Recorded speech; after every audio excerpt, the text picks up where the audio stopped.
Hello, welcome to timeless কুহু। আমি কুহু। আজ আমি শেয়ার করব লাউ দিয়ে একটা দুর্দান্ত রেসিপি। তোমরা লাউ তো অনেকভাবেই করেছো, কিন্তু দেখো খুব সহজ এই রেসিপিটা, ভীষণ ভালো লাগবে। লাউটাকে আমি খোসা ছাড়িয়ে ছোট ছোট করে কেটে নেব।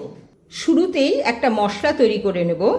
আমি 8 চামচ রাঁধুনি আর 8 চামচ কালো জিরে আমি শুকনো কড়াই একটু হালকা করে ভেজে নেব।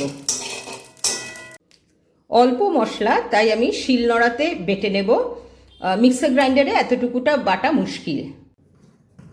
একটু ঘষা দিলেই এটা গুঁড়ো হয়ে যাবে। আমার হয়ে গেল ভাজা মশলাটা। কড়াইতে 1.5 টেবিল চামচ সর্ষের তেল গরম করে নিয়েছি।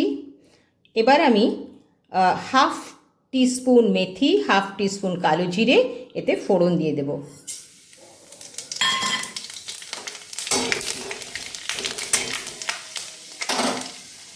ছোট করে লাউটাকে কেটে নিয়েছিলাম, সেটাকে এবার এতে দিয়ে দেব। তোমরা লাউটা কাটার আগে যা ধুয়ে নেবে, কাটার পর কিন্তু ধুতে যেও না, কারণ লাউ থেকে প্রচুর জল বেরোয়, সে সামলানো যায় না। আর এইভাবে নাড়াচাড়া করতে থাকবো। এতে অল্প একটু ওই হাফ চা চামচ মতো হলুদ দিলাম, স্বাদ মতো নুন দিলাম, পরে লাগলে আবার দেব। এটাকে নাড়াচাড়া করে রান্না করব। তারপর লো মিডিয়াম আঁচেতে ঢেকে দেব। মিনিট 5-7 পর ঢাকনাটা খুললাম। দেখো লাউটা আধসেদ্ধ হয়ে গেছে। এখন আমি এই 1 কাপ দুধ এতে দিয়ে দেব। দুধটা দেওয়ার পর এটা একটু নাড়াচাড়া করে ফুটতে দেব।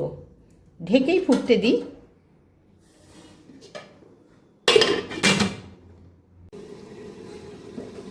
কিছুক্ষণ পর ঢাকনাটা সরিয়ে আমি 1 চামচ মতো আদা আর 1 চামচ ঘি, 2টো চেরা লঙ্কা অল্প চিড়ে দিয়েছি, আর ওই ভাজা মশলাটা দিয়ে এবার নাড়িয়ে চাড়িয়ে নামিয়ে ফেলব। আমার লাউয়ের তরকারি রেডি। এবার আমি একটা পাত্রে ঢেলে ফেলব।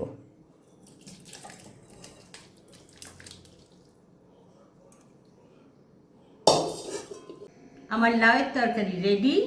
তোমরা জানো গরমকালে লাউ খাওয়ার অনেক উপকারিতা আছে, শরীরকে ঠান্ডা রাখে। গরম ভাতের সাথে চটপট বানিয়ে ফেলো এই লাউয়ের তরকারি।